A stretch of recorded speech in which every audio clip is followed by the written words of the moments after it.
Olá pessoas, aqui é a Mari, tô lendo esse livro aqui pra vocês, né? Como vocês sabem, Feminismos em Movimento.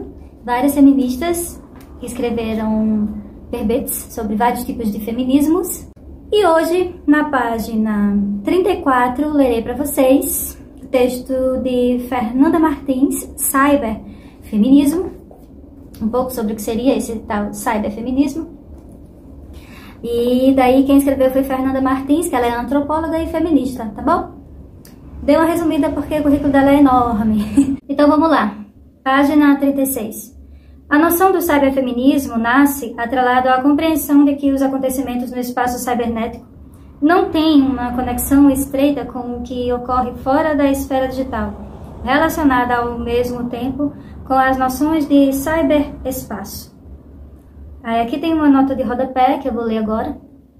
De acordo com Jungblatt, 2015, o cyberativismo pode ser compreendido a partir de práticas desenvolvidas por grupos e por indivíduos que prosperam a partir de ações virais. Aí voltando para o texto, com as noções de cyberespaço e de cyberativismo. Uma das preocupações que guiaram os diferentes campos de estudos que se propuseram a olhar para essa temática buscava conceber como as ações políticas que ocorriam no mundo real seriam transferidas para o mundo virtual e, posteriormente, como as ações do segundo iriam influenciar os acontecimentos do primeiro. No caso específico de ativistas feministas, nos anos de 1990, o otimismo caracterizava a expectativa de que poderia significar a atuação política em um novo tipo de espaço. Espaço este que não punha o corpo em destaque, com identidades protegidas por elas. A aposta inicial era, portanto, a de que marcadores sociais, tais como raça, identidade de gênero, sexualidade, geração e classe social, poderiam deixar de ter a dimensão política hierárquica que tinham fora da internet. As ideias e reflexões conjuntas seriam norteadoras das mudanças que ocorreriam, o que independeria do corpo de quem as defendiam. Passadas mais de 3 décadas, as concepções de um mundo virtual e real se modificaram. Junto disso, foram atualizadas também as formas de pensar o corpo em relação ao cyberespaço, assim como as diferentes formas de fazer política. Por essa razão, nesse verbete, passaremos pelos pontos-chave que caracterizam as questões sobre o que constituiu o debate sobre cyberativismo e os seus limites. O otimismo radical, a descorporificação.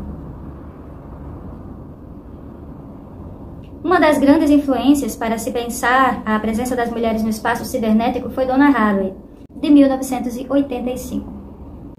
A partir da publicação do Manifesto Cyborg, a autora propunha a definição de um híbrido da máquina e do organismo, o cyborg. Haraway questionava os essencialismos e dualismos ocidentais, que tendem a formar pares binários e contrapô-los, como é o caso de natureza, cultura, humano, animal, eu, outro, macho, fêmea. Em sua formulação, a autora sugere formas menos rígidas de observar as atuações políticas, frisando menos as identidades e abrindo espaço para reflexões que passam por afinidades. Em diálogo com a obra de Haraway, mas por vezes em uma espécie de radicalização ou distorção do que trazia a autora, floresceram discussões que estavam acompanhadas por um otimismo extremo do que significaria o cyberespaço para o feminismo e para as lutas contra a desigualdade. A partir de um conjunto de estratégias estético-política-comunicacionais orientadas à cultura eletrônica, sobretudo a internet e a tecnologia digital, Ferreira, 2015, página 201, autoras como Sadie Lent, 1997, por exemplo, defendiam que as tecnologias digitais permitiriam a descorporificação dos sujeitos, o que levaria à eliminação das diferenças baseadas em seus corpos. A partir de ideias como essas, o cyberativismo, cuja criação do termo é atribuída ao VNS Matrix, coletivo australiano que atuou de 1991 a 1997, aglutinou diversas denominações, o cyberpunk, o ativismo heel, o pós-feminismo, o tecnofeminismo, etc. Ferreira, 2015. As aglutinações, no entanto,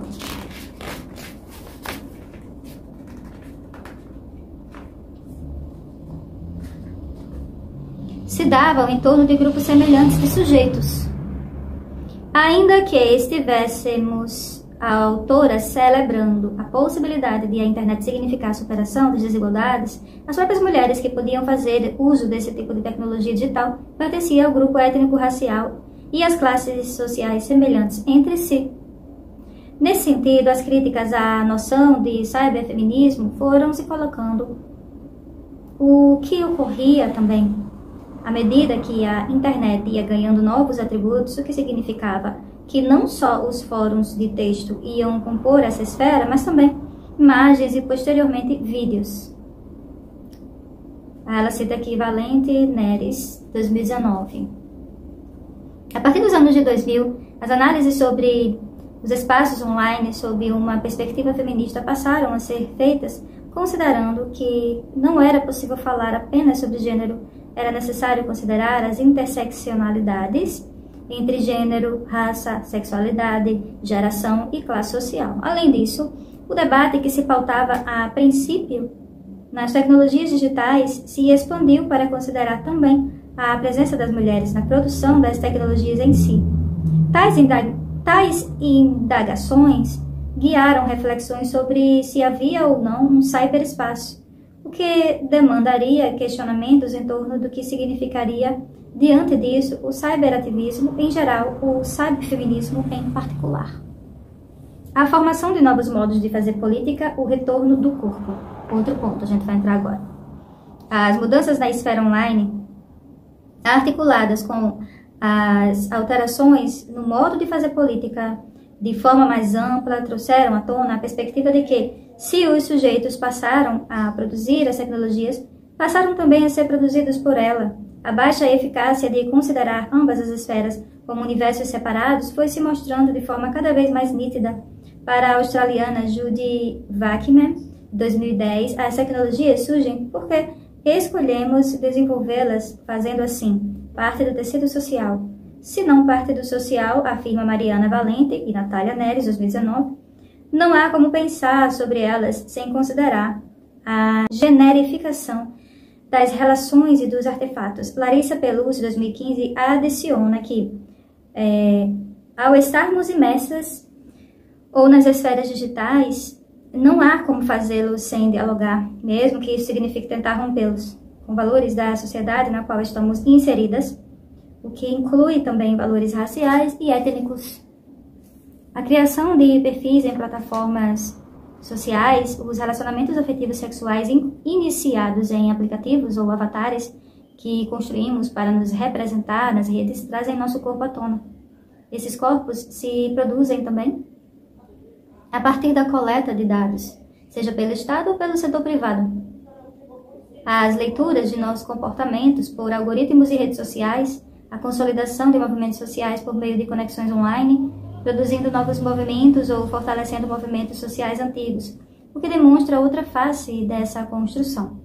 Nesse sentido, se por outro lado o corpo que temos passa a estar online, o corpo que avatarizamos passa também a estar nos espaços físicos em que circulamos.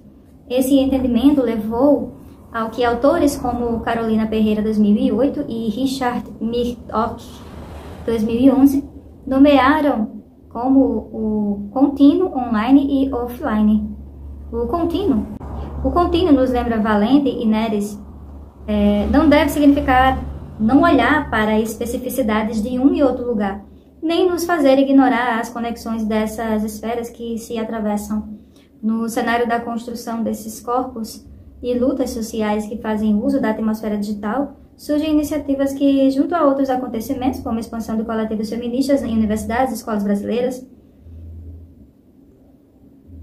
entrada de jovens negros e de classes populares nas universidades públicas, contato com o feminismo pela primeira vez em universidades em razão das pesquisas formuladas no campo de estudos de gênero, serão responsáveis pelo espraiamento de ideias feministas na sociedade brasileira em geral. Os blogs, como no caso do Escreva Lola, Escreva, nascido em 2008, blogueiras feministas, inclusive a Lola é uma das feministas mais importantes na construção desse movimento dentro da internet de feministas, tá? Então o nome do blog, né? Só lembrando. Escreva Lola, Escreva. Ainda tem, tá? Ainda tá lá. Criado em 2010, Blogueiras Negras, 2012, A Gorda e Sapatão, 2013, dão a cara desse feminismo que não renuncia o corpo para estar nas redes. Eles trazem como características a organização de experiências pessoais em formatos de texto, que contribuem para o compartilhamento de vivências entre as feministas e aquelas que estão se tornando feministas. Além disso, é necessário também trazer à baila a organização das marchas das vadias, movimentação feminista que bebia diretamente do dinamismo da articulação política por meio das redes sociais. Iniciado em Toronto, Canadá, 2011, na sua segunda edição no Brasil, em 2013, já existiam passeatas organizadas em 23 cidades brasileiras. Desde então, por meio da rápida troca de informações proporcionada pela internet, a marcha foi organizada em diversas cidades pelo mundo. Em países de língua espanhola, o protesto ganhou o nome de Marcha de las Putas, ou Marcha de las Vagabundas. No Brasil, São Paulo foi a primeira cidade a organizar uma marcha em 2011, adotando o termo vadias. A rapidez com que as marchas se disseminou pelo país e mobilizou a juventude é indissociável das possibilidades que as novas tecnologias de comunicação oferecem ao ativismo político.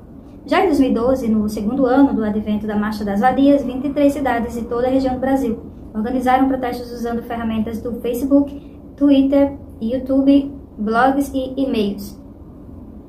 A revista Capitolina, de 2014, e a revista Asmina, 2015, configuraram um novo momento dessa movimentação online, levada a cabo por feministas. No caso da primeira, trata-se de uma revista voltada para jovens que chegou a ter 2 livros publicados pelo selo Jovem Companhia das Letras. Nela, mais de 100 autoras se colocaram a partir de uma perspectiva interseccional no papel de disputar a formação e conscientização de meninas e garotas que, até o momento da criação da revista, só contavam com mídias tradicionais para dizer que elas supostamente deveriam ser e fazer. No segundo caso, a criação da revista do Instituto Asmina se colocava a partir da proposta de lutar por direitos de meninas e mulheres na sociedade em geral, produzindo conteúdo principalmente voltado para mulheres adultas, saindo da tônica de que essa produção deveria ser feita de forma voluntária. Asmina se propunha, desde o início, a criar um modelo de negócio feminista. Em ambos os casos, a relação entre produção online e disputa social, pelo que mulheres e garotas consumiam como conteúdo formativo e informativo, extrapolava a esfera digital, conectando-se diretamente com o cotidiano e a luta pelos direitos das garotas e mulheres. O cotidiano de garotas e mulheres era atravessada não só pelo conteúdo de blogs, revistas e influenciadoras feministas, mas também pela formação de grupos de páginas de redes sociais como o Facebook, o que levava ao fortalecimento de novas identidades, como foi o caso da identificação de jovens majoritariamente negras como feministas interseccionais. Tomando como base produções acadêmicas jovens negras, passam a reivindicar para si a interseccionalidade como uma identidade feminista. A interseccionalidade não é apenas uma ferramenta política ou um conceito útil nas ciências sociais e jurídicas. Na verdade, trata-se de uma categoria que passou a ser usada por agentes sociais para nomear sua apresentação pública. Como identidade coletiva, ela surge no Brasil junto às novas coletividades antirracistas e feministas que atuam na interface entre as redes digitais e as ruas. Não é raro no Brasil de hoje coletivos feministas periféricos ou universitários aderirem à interseccionalidade enquanto nome social. Foi nesse mesmo bojo que feministas jovens e negras com idade de 20 a 30 anos organizaram o primeiro acampamento do feminismo interseccional. Realizado em São Paulo em 2015, Esse encontro contou com cerca de 300 mulheres e foi organizado por uma rede de ativismo que se autodenominava Feminismo Interseccional e é composta em sua maioria por mulheres negras, jovens na faixa etária de 20 a 30 anos.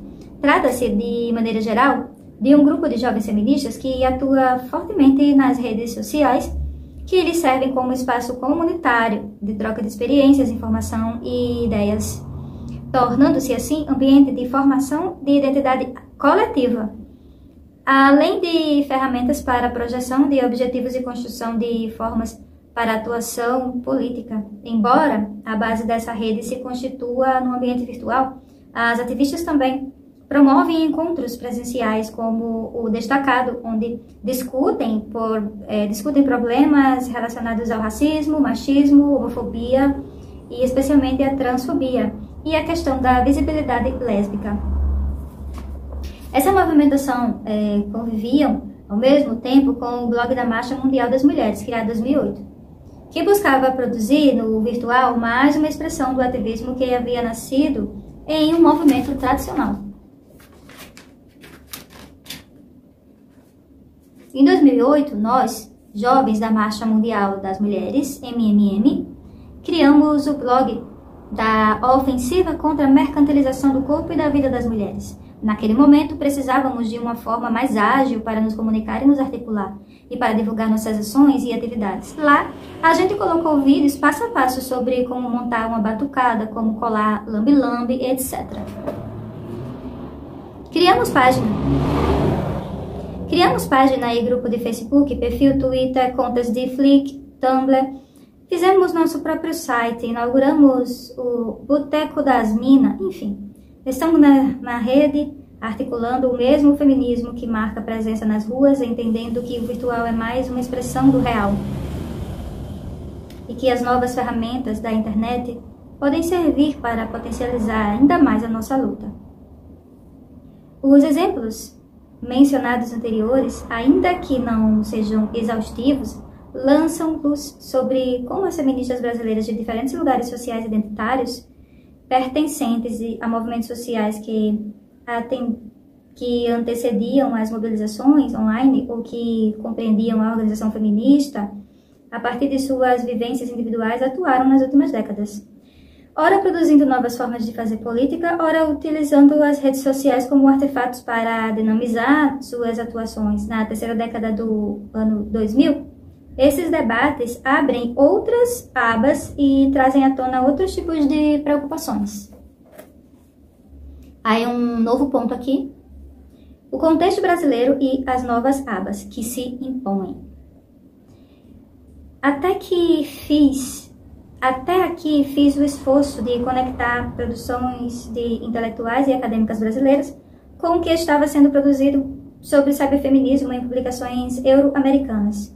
Assim como em outros países da América Latina, no Brasil, os debates sobre cyberfeminismo chegaram um pouco depois, visto que o próprio acesso à popularização da internet ocorreram em tempos diferentes nos países do Norte Global. Norte Global e Sul Global são mundos bem diferentes no mesmo planeta, né, gente? A presença ou ausência de acesso eram perpassadas por marcadores sociais de gênero, raça, geração, sexualidade e classe social. Acho interessante ela colocar geração, porque geralmente as pessoas esquecem, né, que a geração também conta muito. Existem algumas problemáticas nas convivências, sim, né?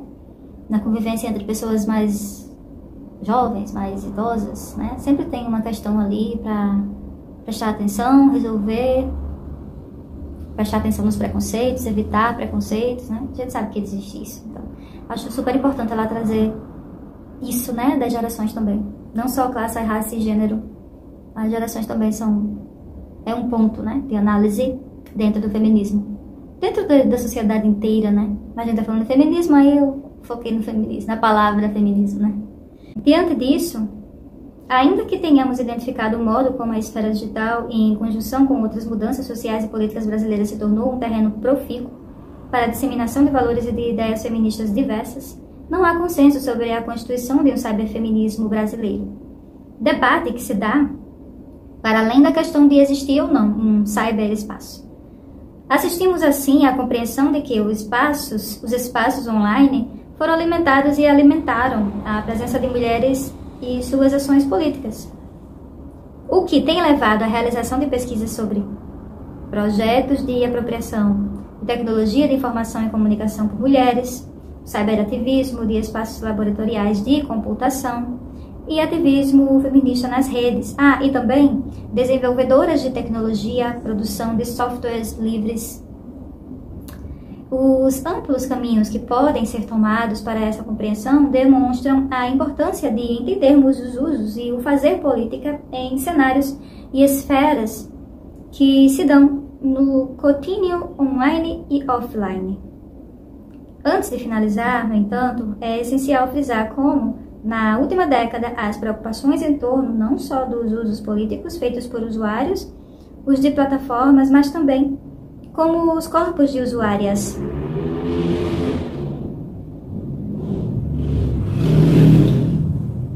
Os são tangenciados por discursos violentos nos espaços das plataformas que passam a ser vistas não só como artefatos que expandem o alcance da voz de grupos historicamente marginalizados, mas também como criadoras de novas hierarquizações e discriminações sociais, pautadas em discriminações que já estruturavam a sociedade brasileira.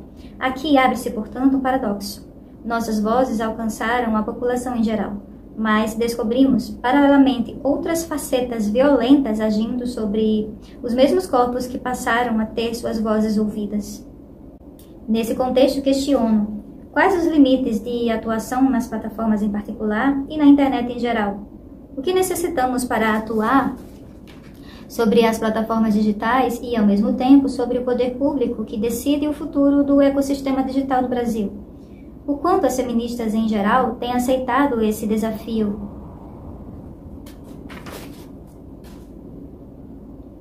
Quantos espaços que têm feito essas discussões que perpassam a governança da internet têm se aberto para nos ouvir?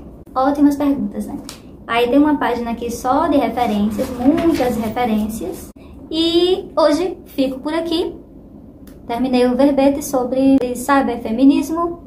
Fico por aqui, um cheiro e até a próxima. Tchau!